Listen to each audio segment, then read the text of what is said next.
Hello everybody, this is Gareth and I'm sitting in an office in the Napier building with Brigitte Sloot, who is the faculty e-learning advisor.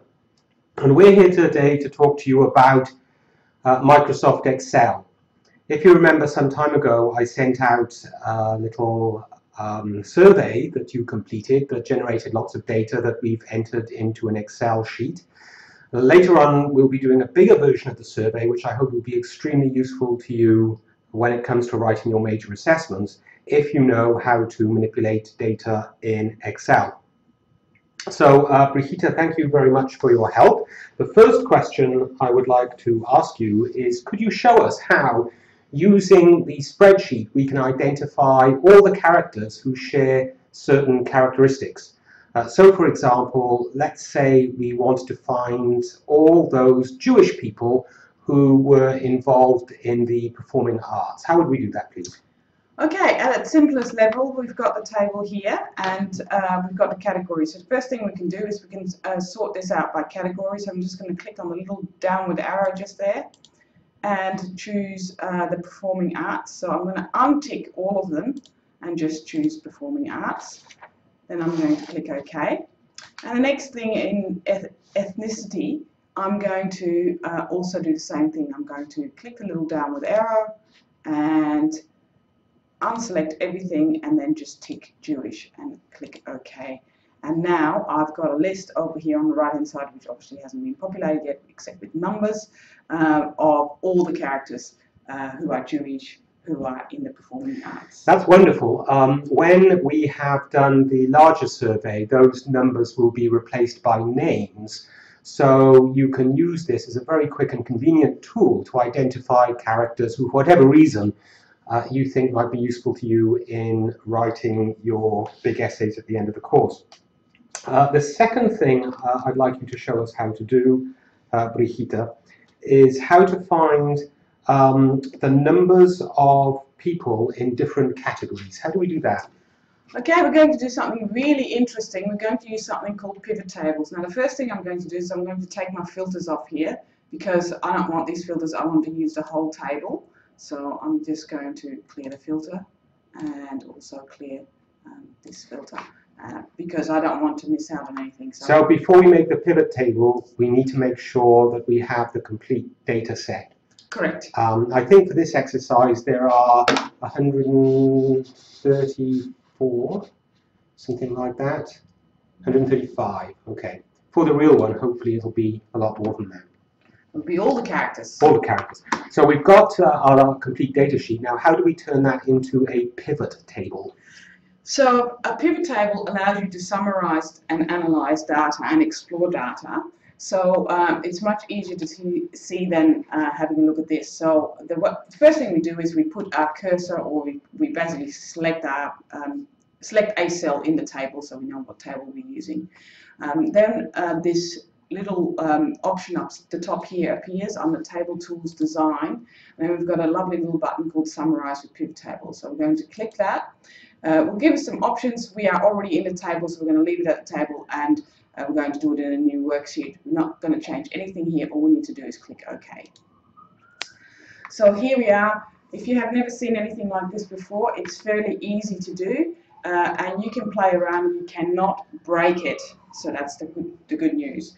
So the first thing that we wanted to know is to find out all the characters in a particular category. So I'm going to grab the categories just here and I'm going to move this, drag this into row labels. So that basically gives me all the labels that we've got for a row, so all the different categories. And then we're going to want a count of how many people are in each category. So I'm again going to drag that categories and I'm going to drag it into the values area.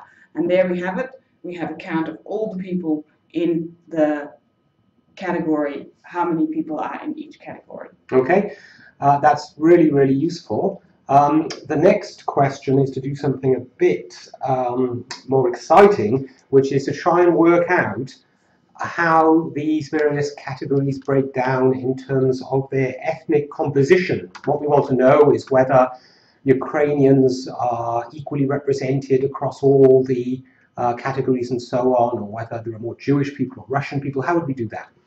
Okay, the first thing I'm going to do, I'm going to remove this counter category because we don't need that for this one. But we do need to keep the categories, so I'm going to leave that one there. I'm going to pick up ethnicity and I'm going to drag that into column labels. And as you can see, we now have these as column labels. Now at the moment it doesn't mean much at all, but actually we want to see a count of ethnicity. So again, I can drag this box into the values area and suddenly we have a count. Now, count doesn't mean much. It is much more useful to have to see this as a percentage.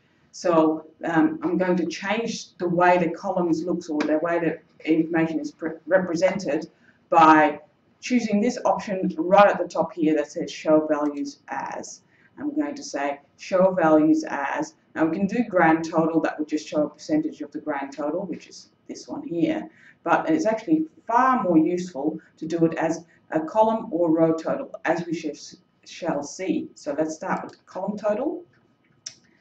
Okay, so what that shows us is how the Jewish people, or how the Polish people, or the Russian people in our sample are distributed. So, for example, of the Russians, 16.46% end up in academia, the science and engineering, 27.85% in politics, and so on. So if we select by columns, that shows us where each ethnic group in our category ends up in terms of their field of activity. But let's say we want to do it the other way around and look at how the categories themselves break down in ethnic composition. How do we do that? Well, in that case, we choose row total. So let's just do that. Okay, so that's very interesting. So here we can compare the numbers, the proportions of the various ethnic groups in the categories. And clearly there are major disparities here. So for example, there don't seem to be many Ukrainian academics or scientists, but there are an awful lot of Ukrainians in the Red Army and the Red Air Force. Why that might be the case, I do not know, but there are all kinds of stories here waiting to be discovered and explained. Now, statistics are really useful, but what I really like is to see nice diagrams and bar charts. So how can we turn that into something that we can see at a glance? Okay, so again, this is one of the most wonderful things about pivot tables, that it also allows you to create a pivot chart, and that's right up the top here. So I'm going to click on pivot chart. Now, by the way, I'm just going to give you a little tip here. If you happen to be somewhere else in the field, so on the sheet here, if you were down here, you cannot see that. Okay, so you need to be in your chart in order to see those options. So you need to be in the pivot table in order to see the pivot table options. So here we are clicking on pivot chart to do that. We can choose all sorts of different charts, but Gareth has already warned me that he likes this one. So you might want to start looking at this one, which is 100% stacked column. Let's go and have a look. I might make it a bit bigger. And so what this does is it really shows at a glance how the various ethnic groups are distributed in the columns. And what we're looking for are patterns and anomalies. So you can clearly see there, for example, the distribution of Jewish people across the various groups. They're very, very highly represented in literature and art, academia, and so on. And they are underrepresented significantly in the armed forces. And you can do this for any of the groups looking for significant and interesting patterns. The other wonderful thing about these diagrams, of course, is that you can just copy them and paste them into Word documents just by clicking on copy, and then you can just take it across and put it into your essay. So that is a really, really useful tool. Let's say, Brigitte, that you're interested not in the ethnic makeup of categories, but in the age profile of categories. How do we do that? Okay, so essentially we need to get rid of the ethnic profile, and we do that again by just simply dragging these off into this top area again. We're going to keep the category, and this time we're going to grab date of birth, and I'm going to put it in columns. And I'm going to put it into values. And there we are. Of course, again, this doesn't make a lot of sense until we change this. And notice how I can't see the options at the moment at the top here. So make sure you go to pivot table options and then you can show values. And again, we can do the same thing that we did before. We can have a look at the column total or the row total. Okay, and could you just remind us how to turn that into a lovely bar chart? So again, we go up here to pivot chart. And now, did you want a stacked column or did you want just a normal? Let's have a stacked column.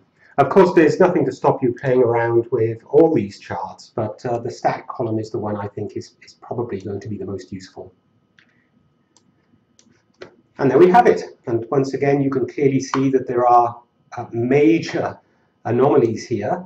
Just look at the secret police, for example. The secret police group is comprised entirely of people who were born in the 1890s and 1900s, which is quite different to the profile of the other categories. Again, why that might be so, I do not know. There must be a reason. And that's just one of all kinds of little stories that are there lurking in the data, waiting for you to discover them. Well, Brigitte, that's been extremely useful. Thank you very much for showing how to work the Excel charts. Thank you very much. Thank you, Gareth. Bye. Okay. Goodbye.